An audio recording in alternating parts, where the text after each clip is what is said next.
Welcome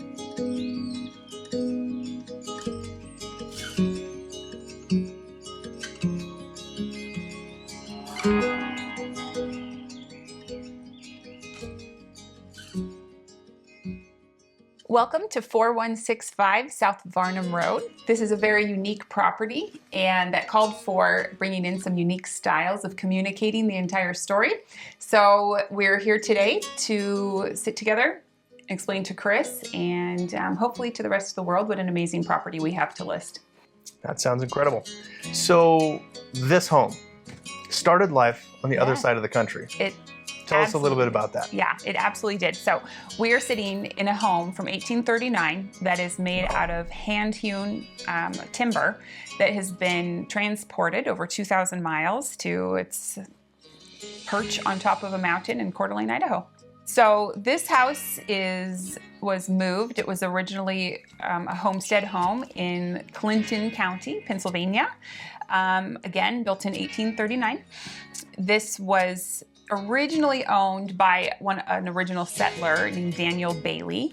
Not Daniel Boone. No, Different yeah, guy. no, time frame is a little different. It became the homestead of Jacob Call and his family. He was a respected farmer and landowner in the county, well respected. He eventually used the homestead, added many outbuildings, eventually even ended up donating a portion of his land to a church.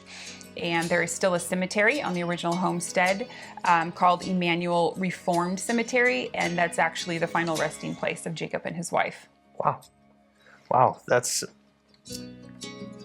what I find so fascinating about old log homes is there's so much history attached to it. And sometimes when I've found that when people are building these homes, the original contractor or the original family who put them together, they often leave marks or initials somewhere on the building itself. Is that the case with this one? Yeah, absolutely. So very true to form. We have the original hex foil. Cool. The Call's initials are on the front porch. We have other things, original aspects, the original front door, the original house keys. So the history of this home has just been so meticulously preserved. That's incredible. And that's a testament to what the current owners, I mean, that's what they've tried to preserve, here as I can tell. Yeah. Is as much of the original materials as possible, the latches, switches, the daisy chains in the corners of the windows, things of that nature. Yeah. Absolutely. Yeah. Love it. One of your other questions, the house did transfer ownership a handful of times. When Jacob Call died, he didn't have a will. Clearly there weren't enough estate planning attorneys marketing in the time. I know, go figure. So it did end up getting recovered by the county at that time, who was the governing municipality, but not long after that was purchased by the Stam family right before the turn of the century. Okay. And the Stams owned it, I think, the records are about maybe for 30 years before it was transferred to the Lesher family, who they were related to, but then it stayed in the Lesher family until 2013. Incredible.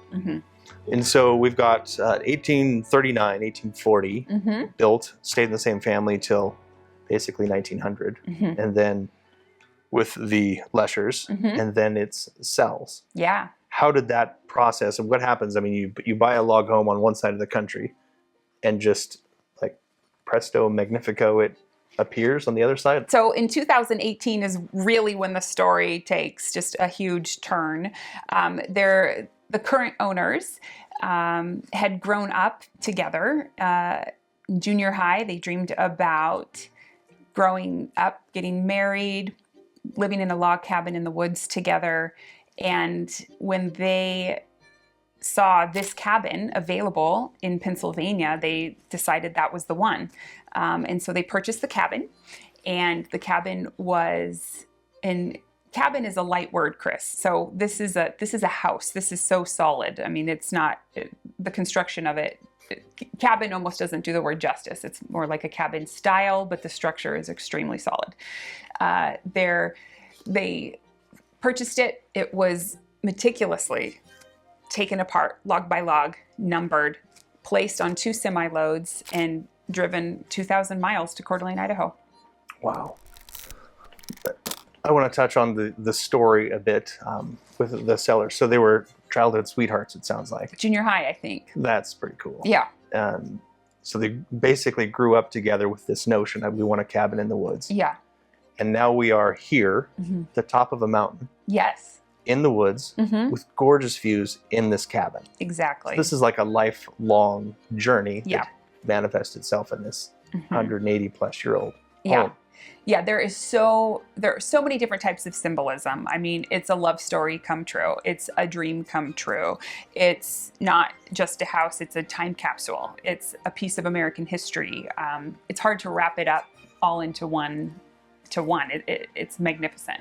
Wow, that's a really cool story, because most of the time we're talking about a traditional home. Right. Or just something on 123 Street anywhere USA, and this is not that. This Right. is something special. Yeah. Like you say, it's a time capsule, and I mean, as I look around and you can see the actual broad axe marks on the logs Right. from 185 years ago. A craftsman was standing on that log and peeling away one little wedge at a time to create that particular piece of wall. Yeah, but exactly. I mean, it's made by hand. It's 100% with an axe. So, and while it is all those things, the functionality of the home is 1, 2, 3. I mean, it's set up. So the history is amazing, but it is equipped with all of the normal conveniences that we're used to now. HVAC, new foundation, new roof, high-end appliances. So if you can marry the old world history with the modern day conveniences, you found it here. That's awesome. Well, thank you. I appreciate the opportunity to see this place and to meet the owners and to hear the story. Absolutely. Thank you so much. Thanks for coming out.